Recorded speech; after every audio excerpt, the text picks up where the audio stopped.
ओम शांति। Diamond good morning. सतगुरुवार जो ढेर सारो सभिनी खे यादि प्यार गुड मॉर्निंग। थैंक यू दिल सां मीठे मीठे शिव बाबा निराकार परमपिता परमात्मा जो अॼु बाबा जी शक्तिशाली मुरली ऐं शक्तिशाली मुरली जो टाइटल आहे हिन समय हीअ सृष्टि बिल्कुलु वर्थ नॉट ए पेनी, बिल्कुलु कौड़ी जैसी थी वई आहे न, त उनखे वरी हीरे जहिड़ो डायमंड जहिड़ो हिन धरती खे ठाहिणो आहे, हिन सृष्टि खे परिवर्तन करिणो आहे ऐं सभिनी जी गति सदगति थियणी आहे। त परमात्मा जी श्रीमती, उन श्रीमत में इहा ताक़त आहे जो ही सृष्टि जो जेका हींअर कौड़ी जैसी सृष्टि थी वई आहे उनखे हीरे जहिड़ो ठाहिणु ऐं सभिनी खे गति सदगति ॾियणु इन श्रीमत सां ई परमात्मा जी पॉसिबल आहे। त बाबा चए थो सर्वशक्तिवान परमात्मा आहे न, त उन में ई उहा शक्ति आहे ऐं मनुष्यनि में इहा शक्ति न आहे जो हू रावण खे मारे सघनि। रावण खे मारे करे ऐं हिन सृष्टि जो परिवर्तन थियणु, इहो सिर्फ़ु हिकु परमात्मा में ई शक्ति आहे। ऐं असां पोइ परमात्मा जे कार्य में आत्मा सहयोग ॾींदा आहियूं, छो जो रावण जेको आहे उनखे मारण जी शक्ति परमात्मा में आहे। ऐं पोइ असां जॾहिं सहयोग ॾींदा आहियूं त पोइ इहो कार्य ईज़ी थी वेंदो आहे, छो जो परमात्मा ई असांखे शक्ति ॾींदो आहे जंहिंसां असां रावण ते जीत पाए सघंदा आहियूं।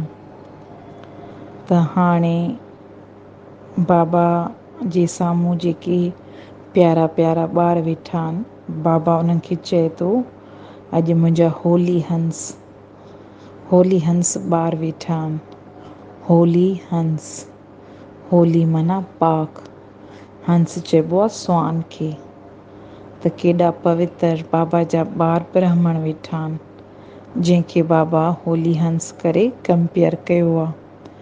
हंस जी बि विशेषता हूंदी आहे न, त हू मोती चुगंदो आहे, मीन्स हुनखे परख हूंदी आहे, परखने जी शक्ति हूंदी आहे, त हू पथर ऐं किचिरे ऐं मोती खे अलॻि करे सघे थो। त तव्हां बि हाणे बाबा जा सचा पवित्र ब्राह्मण आत्मा आहियो। बाबा जॾहिं असांखे ज्ञान ॾिए थो, ब्रह्मा मुख वंसावली असां ब्राह्मण ठहूं था न, त जॾहिं असां ब्रह्मा मुख वंसावली ब्राह्मण ठहूं था त असां शूद्र मां ब्राह्मण थी था वञूं न, त केॾो न ही ऊचो ज्ञान आहे। त बाबा चए थो स्वयं जी स्वयं चेकिंग कयो, त जेको रावण आहे उनखे मारण जी शक्ति त परमात्मा में आहे, मनुष्यनि में कोन्हे। पर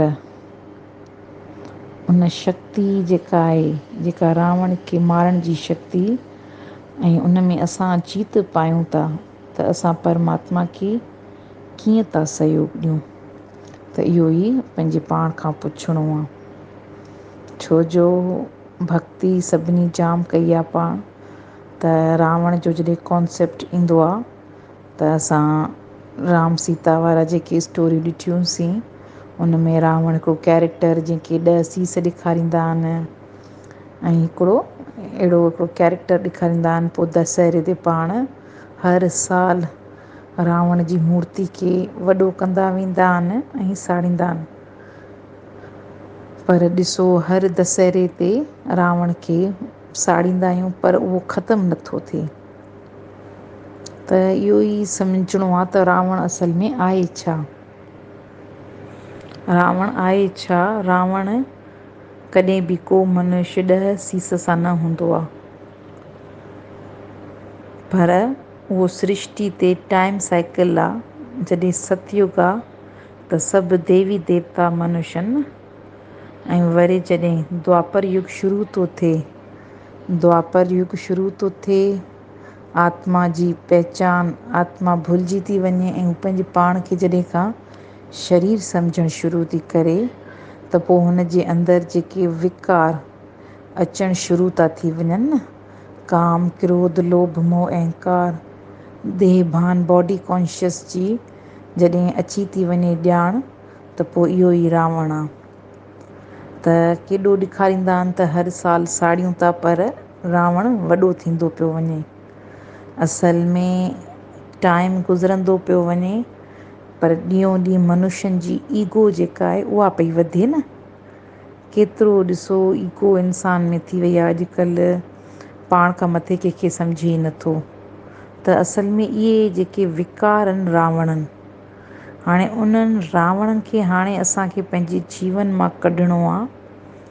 त इहो परमात्मा जो कार्य आहे न, जॾहिं शिव बाबा निराकार अचे, संपूर्ण ज्ञान ॾे ऐं उन ज्ञान जी शक्ति सां जॾहिं असां आत्मा परमात्मा खे सहयोग था ॾियूं, उन परमात्मा जी श्रीमत ते हली करे, पोइ ई पॉसिबल आहे असां पंहिंजे अंदर मां इहो रावण खे ख़तमु करे सघूं था।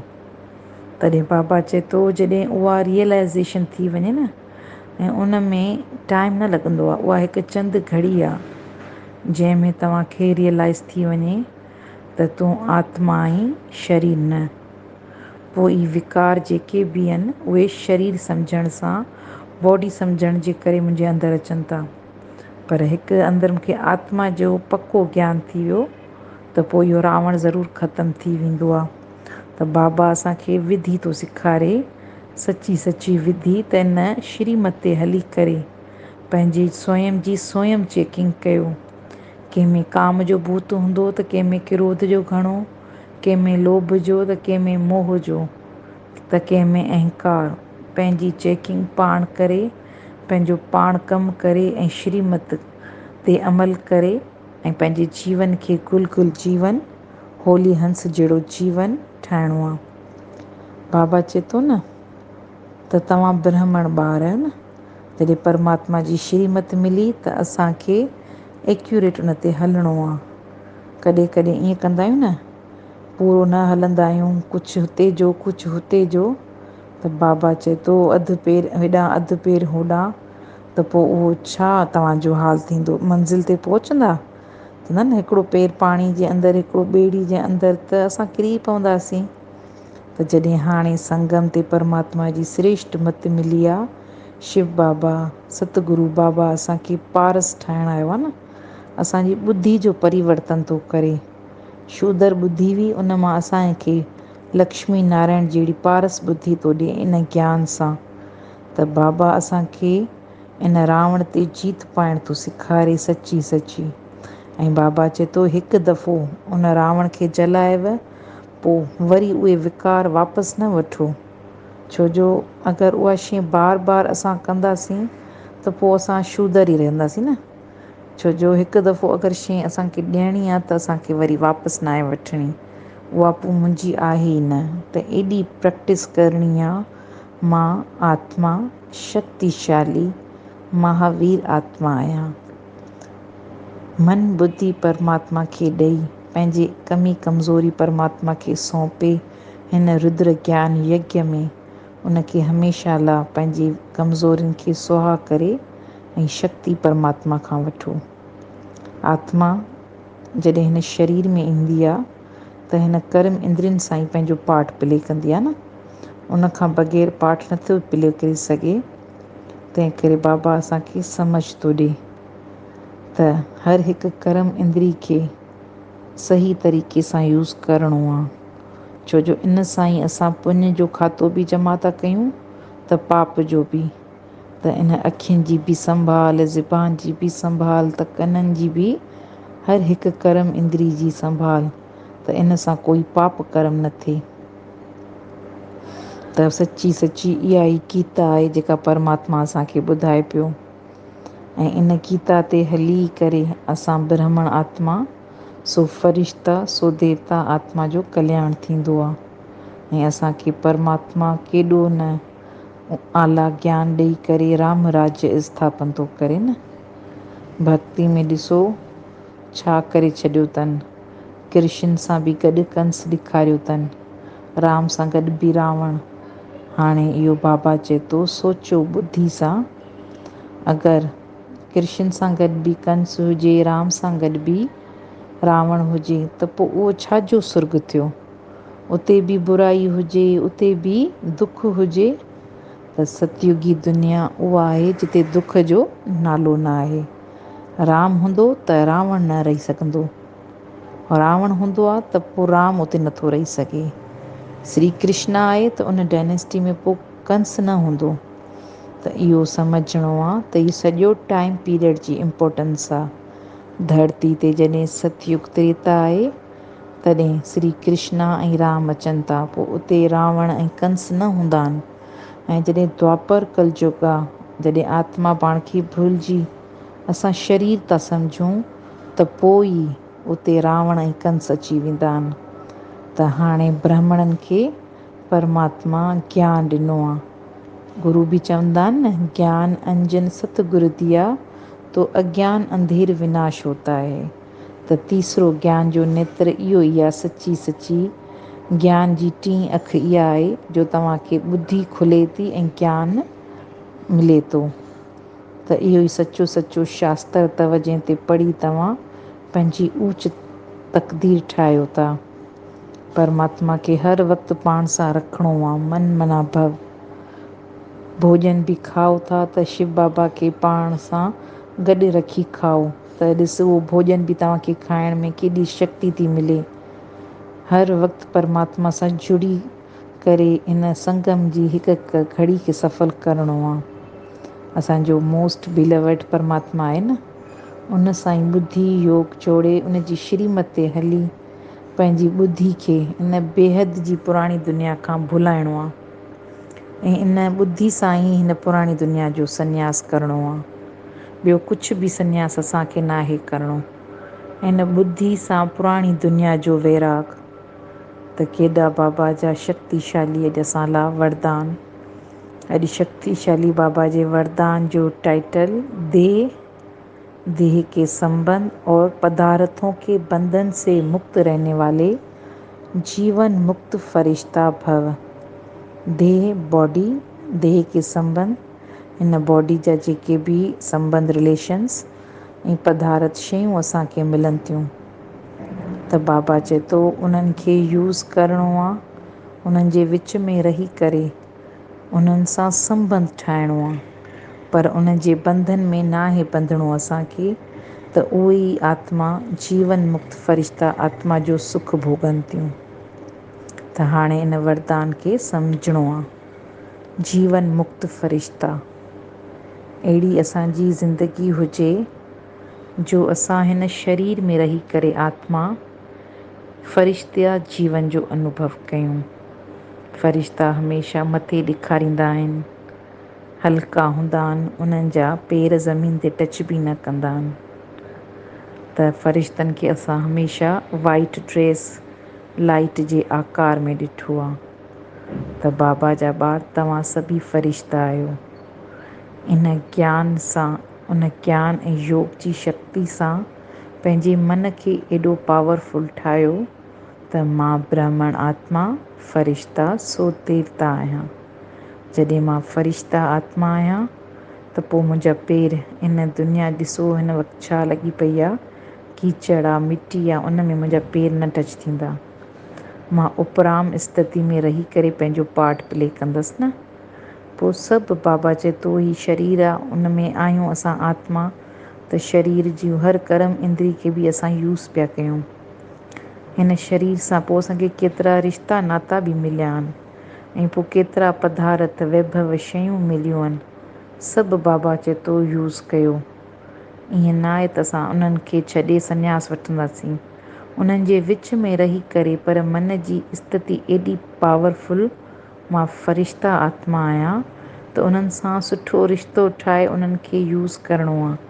पर उन में कर्म बंधन माना मोह न आहे अटकाइणो, त हिन रिश्ते खां बग़ैर मां रही नथी सघां, हिन खां बग़ैर मुंहिंजो मां बिल्कुलु उदास आहियां।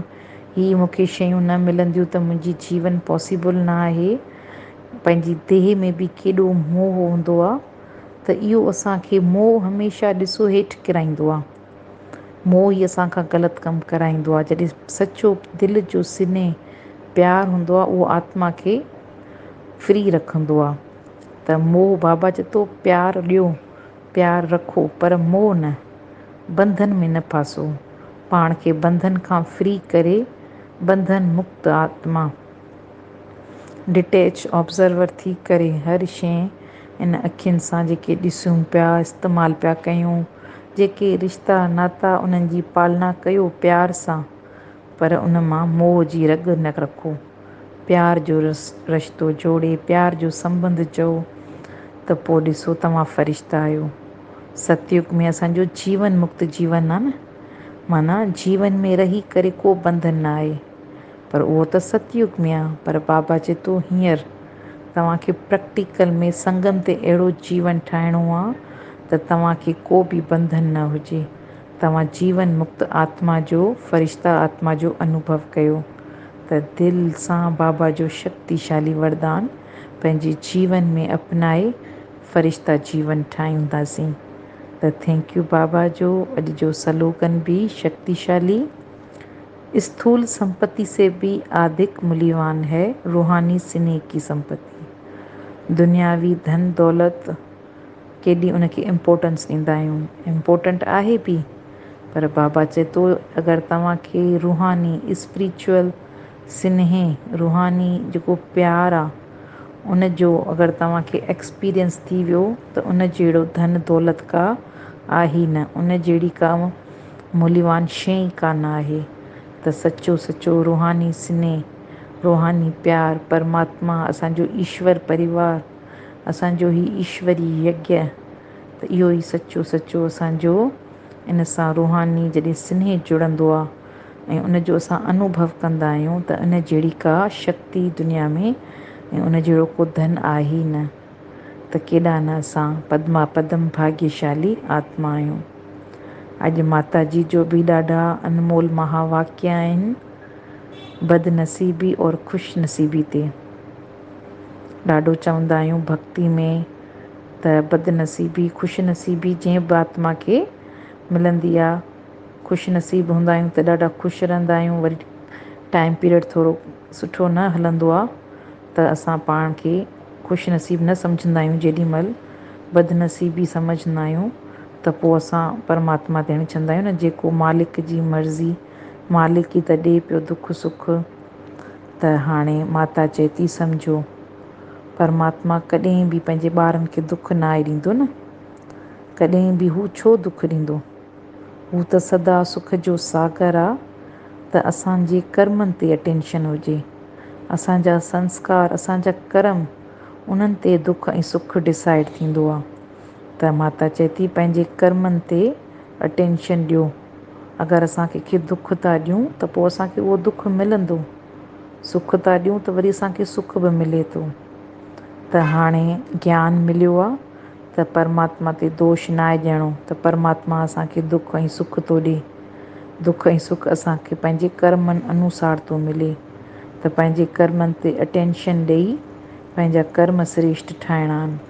त जीअं परमात्मा त ॾिसो न संगम ते ज्ञान ॾेई असांखे सतयुग जो वरसो ॾेई थो वञे, सतयुगी दुनिया जो राजा राणी ठाहे। पोइ जॾहिं द्वापर में असांजी आत्मा जी शक्ति ख़तम थी वञे ऐं असां विकारनि जे वश माया में फासी था वञूं, पोइ था दुख भोगूं। त बाबा त पूरी समझ थो ॾिए, पूरो ज्ञान ॾेई असांखे सुख जी दुनिया में मोकिले थो। त हीउ सुख ऐं दुख जेको आहे असांजे कर्मनि अनुसार आहे। त पंहिंजा श्रेष्ठ कर्म करे असां अपार सुख भोॻे सघूं था। त केॾो न परमात्मा जो ऊचो ज्ञान आहे। त केॾा बाबा जा, सतगुरू बाबा जा थैंक यू दिलि सां। हाणे चंद खड़ियूं बिल्कुलु साइलेंस में। मां मस्तक मणि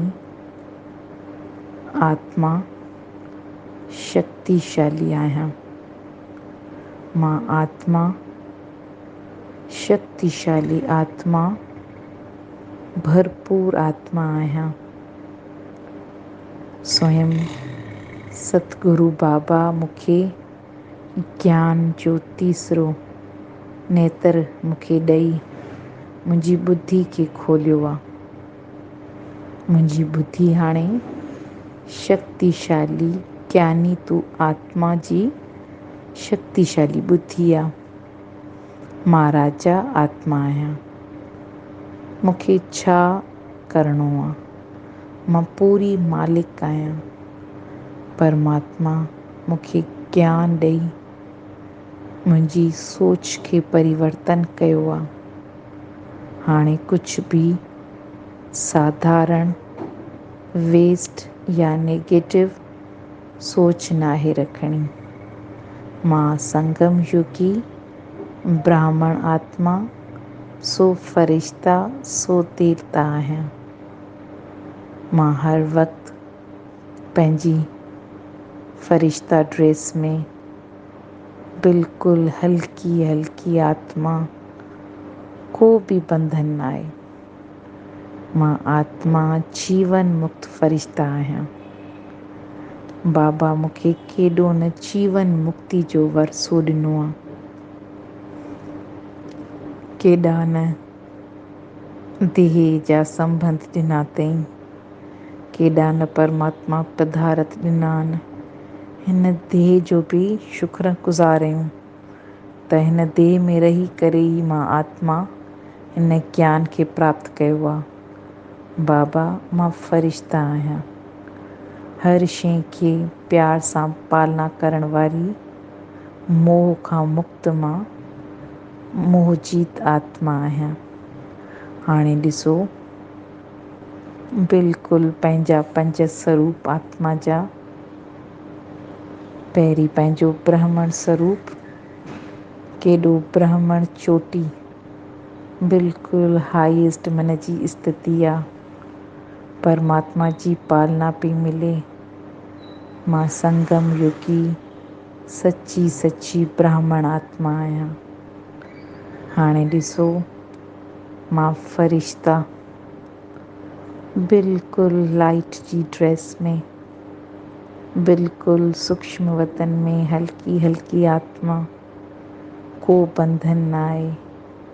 साम्हूं मिठड़े बाप दादा जो वरदानी हथ, पवित्र दृष्टि मूंखे फ़रिश्ता खे निहाल करे छॾियो आहे। परमात्मा जा सॼा वरदान मूंखे बाबा पियो ॾे। मां फ़रिश्ता आत्मा शक्तिशाली आहियां। मुंहिंजो टियों स्वरूप ॾिसो, निराकारी दुनिया में आवाज़ खां परे शांती धाम, जिते शरीर बि कोन्हे, को संकल्प बि न आहे। मां आत्मा ऐं मुंहिंजो बाबा सॼी शक्ति परमात्मा खां मूंखे आत्मा खे पई मिले। बाबा जो सॼो प्यार गुण मूंखे पिया मिलनि। सचो सचो साइलेंस जो अनुभव करे मां शक्तिशाली आत्मा थी वई आहियां। मुंहिंजो हाणे नेक्स्ट देवताई स्वरूप ॾिसो। सतयुगी दुनिया में बि मां ॾिसो श्री लक्ष्मी नारायण जी डायनेस्टी में श्री कृष्णा सां पई रांदि खेॾां। केॾो न सतयुग जो बि सुख आहे। हर तरफ़ प्यार आनंद, को दुख न आहे। उते आयु बि वॾी आहे, तंदुरुस्त आहे शरीर, मन बि तंदुरुस्त। परमात्मा जा उते अपार सुख ई सुख आहिनि। हर तरफ़ खीर ऐं दूध जूं, मखण जूं नदियूं, मीन्स हर भंडारा भरपूर आहिनि। का शइ जी कमी न आहे। आत्मा तृप्त आत्मा आहे। वरी मुंहिंजी नेक्स्ट स्वरूप ॾिसो, द्वापर खां ॾिसो मुंहिंजा मंदर ठही विया आहिनि। केॾियूं न प्यारियूं प्यारियूं मूर्तियूं मंदर में, ऐं भक्त उन खां घुरनि पिया उन्हनि जूं इच्छाऊं बि पूरियूं थियनि।